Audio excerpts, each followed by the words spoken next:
It's easy to forget sometimes that the apostles, although they became saints, were human beings and were sinners and had weaknesses.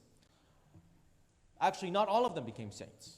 11 out of the 12 apostles became saints, although they were all sinners and they all went through dark times, especially as we read about these stories in the gospel.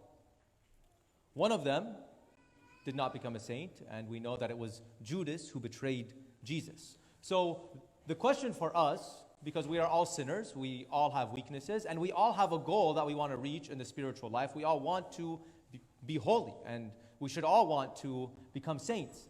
And so looking at the example of the apostles and what happened with them and what happened specifically with Judas, how he completely failed and how he did not become a saint, looking at that story will help us in our own lives and in our own spiritual journeys. So the apostles, in this story that we heard from Jesus, they were basically told by him that they were going to fail. I mean, imagine being told by some random person that they think you're going to fail. Usually we use things like that as motivation for us to try to succeed and to work even harder.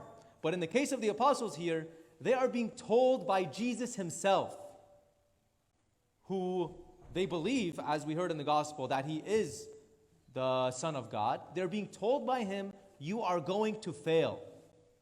And not just fail, to fail so miserably. You are going to leave me alone. And this was on the night before he died. So just imagine the sorrow and the pain that they felt in their heart, that there was a weakness and a darkness that they were about to face head on, and there was nothing they could do about it because of their own state of sinfulness.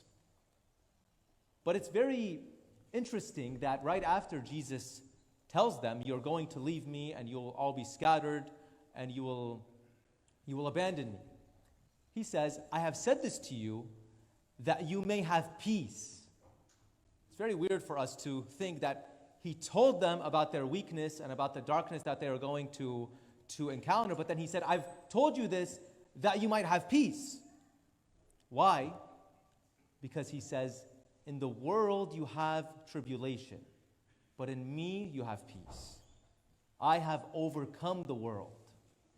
And so Jesus wanted the apostles to know that although they were weak, although they were sinners, they should have confidence in him. But then you know who wasn't there to hear those words of Jesus? Who had just left right before that? Judas. Just imagine if he had stayed, if he stuck around for a few more moments and heard these very comforting words of Jesus. But he ran away because he had other plans, because he gave in to his own desires and his own greed, and so he went to betray Jesus. But the apostles stuck with Christ. They didn't leave him. And we see actually, even after Jesus died on the cross, even after he rose from the dead, we see that the apostles were still doubting. We read a couple weeks ago the story of St. Thomas, who doubted in the resurrection of Jesus. But it wasn't only Thomas. All of the apostles actually doubted in the resurrection of Jesus. But what happened also at that point? They stuck with him. They were there. They didn't run away. And ultimately, brothers and sisters, that's what Jesus wants from us. He wants us to first understand that we are weak and that we will fall into sin, but he wants us at the same time to have confidence in him, to have confidence in his grace and in his mercy. Jesus knows that we are sinners. He knew that the apostles were sinners, and he knew that they were going to fall. Although they may have given up on Jesus at some point, they stuck with him and they came back to him. And that's what Jesus wants from us. And that's what the life of grace ultimately is. That's what the story of salvation is. If we read the whole Bible, it's a story of God's people falling into sin and then coming back to God, and then falling into sin and then coming back to him. From the Old Testament up to the time of the apostles, and including in Acts of the Apostles and into the life of the church now. Why do you think God came down into this world and gave us the grace of the sacraments, especially the sacrament of mercy, the sacrament of confession? A lot of people say there's no point of going to confession if we're going to keep on doing the same sins. But then why would we have the sacrament? Why is the sacrament there if not for us to pick ourselves back up by the grace of God, to receive His grace of mercy? The sacraments are not only there for us to receive once. Actually, baptism is there for one time. We receive that sacrament and we enter fully into the life of God. But the sacrament of confession and of the Eucharist are there so that we could maintain the life of God in our souls. And so, if we are like the apostles, if we know what's right and wrong, but we sometimes fall into the wrong thing, and even if we keep on falling into the wrong thing, God is there waiting for us.